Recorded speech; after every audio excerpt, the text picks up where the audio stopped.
Captain Elena Rodriguez stepped out of the transport pod onto the surface of Nexus Prime, the galaxy's first and only Class 0 Deathworld. A planet so hostile that it existed purely in theoretical models. No living being had ever set foot on its surface and survived longer than the time it took to disintegrate. Environmental readings are off the charts, reported Sergeant Jake Miller, checking his scanner with practiced calm. Atmospheric acid concentration at 2000% lethal threshold, gravity at 12.7 standard units, surface temperature averaging 400 degrees Celsius with radiation levels that should have killed us 3 times over by now. Sounds like a typical Monday back in Nevada, Rodriguez replied, adjusting her standard-issue helmet. Though the gravity's a bit much. Feels like wearing my old power armor during basic training. The mission was supposed to be impossible. The Galactic Council had offered it as a symbolic gesture. A way to honor humanity's reputation without actually expecting anyone to survive.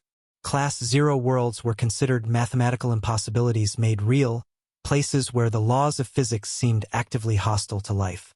That's when something went horribly wrong. Captain? Miller's voice carried a note of confusion rather than fear. The local wildlife. It's approaching us. But not to attack.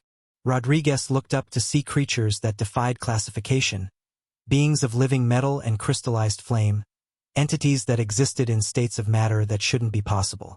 They were supposed to be the apex predators of an apex predator world, designed by evolution to kill anything that moved. Instead, they were curious.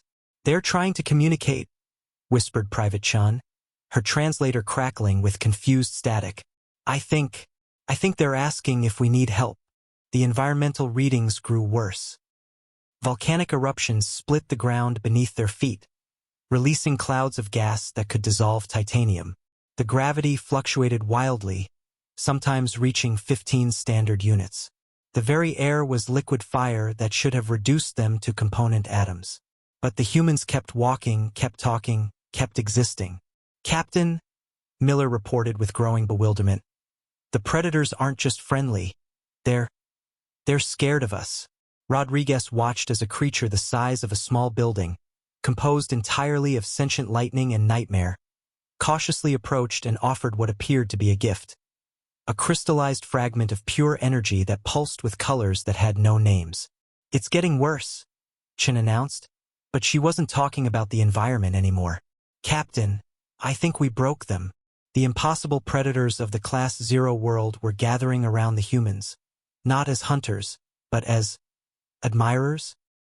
The creatures that had evolved in conditions that violated several laws of thermodynamics were looking at the human expedition team with something approaching. Command, this is Rodriguez. The captain spoke into her calm. We have a problem down here.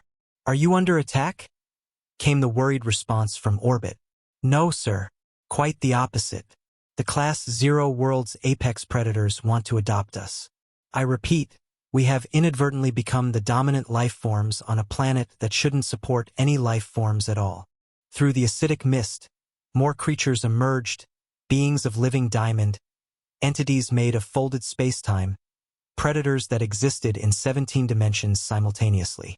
All of them approached the humans with the same cautious reverence. They think we're gods, Miller realized, watching a creature of pure entropy gently pat his shoulder with what might have been affection. Rodriguez sighed. Command, we're going to need a bigger transport, and possibly a xenobiologist, several xenobiologists, and maybe a philosopher. The Class 0 Deathworld, designed by the universe to be utterly inimical to life, had met humans and decided it wanted to be their pet. What had gone horribly wrong wasn't that the humans had died on the impossible world. What had gone horribly wrong was that the impossible world had fallen in love with them.